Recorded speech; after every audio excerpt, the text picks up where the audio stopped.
Hello students, bless you all. मैं सुधा पांडे, आपकी हिंदी शिक्षिका, आज हिंदी अनुगूंज पाठमाला कक्षा 7 के चैप्टर 15 को लेकर के उपस्थित हुई हूँ।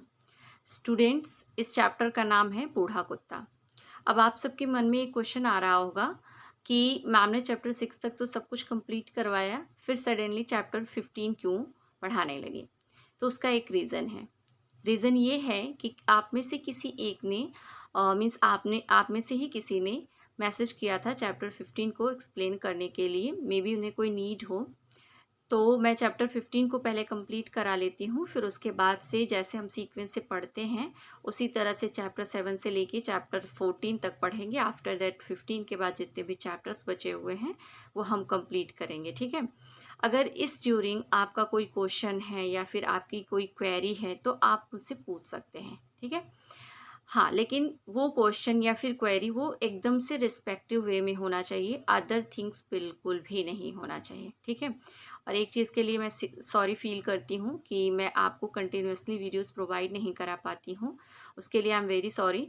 लेकिन उसका भी रीज़न है कि मुझे भी कुछ काम होते हैं, कुछ प्रॉब्लम्स होती हैं, तो उसके लिए मैं आपको चैप्टर्स प्रोवाइड नहीं करा पाती हूँ।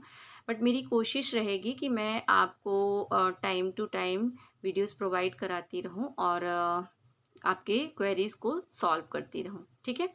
चलिए हम अपने चैप्टर को स्टार्ट करते हैं। स्टूडेंट्स, इस चैप्टर को स्टार्ट करने से पहले हम इस चैप्टर के राइटर के विषय में थोड़ा सा जान लेते हैं। इससे क्या होगा कि हमें चैप्टर को समझने में थोड़ी आसानी हो जाएगी, ठीक है। तो जो राइटर हैं इनका नाम है रामवृक्ष बेनीपुरी, जो कि आपको स्क्रीन पे दिख रहे हैं, और इनके साइड में आपको कुछ इन्फॉर्मेशंस भी दिख रहे हैं जो कि मोटे तौर पे हैं। इनके बारे में मैं डिटेल में आपको समझा देती हूँ। तो रामवृक्ष बेनीपुरी का जन्म 23 दिसंबर सन 1899 में इनके पैतृक गांव बेनीपुर में हुआ था। 1899 मीन्स 1899 में इनके पैतृक गांव मतलब इनके पिता के गांव में बेनीपुर में हुआ था, जो कि बेनीपुर है बिहार के मुजफ्फरपुर जिले में पड़ता है, ठीक है। ये भारतीय स्वाधीनता संग्राम के सेनानी थे, मतलब ये फ्रीडम फाइटर थे एवं बहुमुखी साहित्यिक प्रतिभा के धनी थे। बहुमुखी का मतलब कि कई प्रकार की साहित्यिक विधाएं इन्हें आती थीं। साथ ही साथ पत्रकार और संपादक भी थे, मीन्स ये पत्रकार भी थे और संपादक भी थे। उनके जीवन में राजनीति, साहित्य तथा संस्कृति तीनों ही समान रूप से सम्मिलित थी, मतलब ये तीनों को अच्छी तरह से जानते थे, तीनों में अच्छी तरह से पार्टिसिपेट भी करते थे।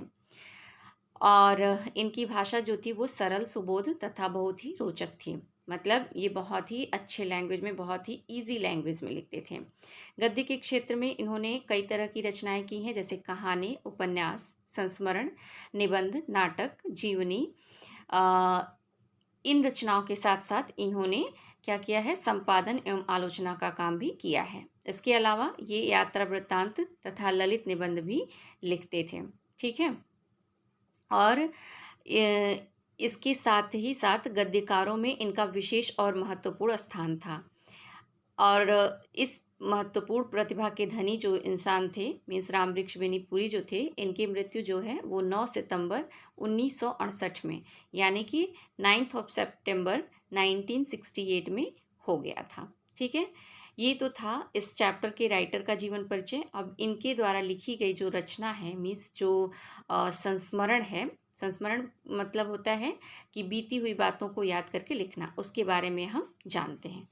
अब हम इनकी रचनाओं के विषय में थोड़ा जान लेते हैं। इनकी प्रमुख रचनाएं कौन कौन सी हैं? माटी की मूर्तें, जंजीरें और दीवारें, मील के पत्थर, चिता के फूल। लेकिन आप बिल्कुल भी कंफ्यूज मत होना, क्योंकि ये जो रचनाएं हैं इनकी प्रमुख रचनाएं, इसके अलावा इनकी बहुत सारी रचनाएं हैं, ठीक है, जिनमें से एक आपकी बुक में दिया गया है बूढ़ा कुत्ता, ठीक है। और हाँ, एक चीज़ और आपको कंफ्यूज करेगा, जो इनकी मृत्यु डेट दिया है वो 9 सितंबर आपकी बुक में दिया है, लेकिन कुछ बच्चे क्या करते हैं कि वो इंटरनेट पे भी सर्च करते हैं, जहाँ पे आपको 7 सितंबर भी अवेलेबल मिलेगा। तो आप बिल्कुल भी कंफ्यूज नहीं होंगे, जो आपकी बुक में दिया गया है आप उसे फॉलो करेंगे, इंटरनेट को बिल्कुल भी फॉलो नहीं करेंगे, ओके।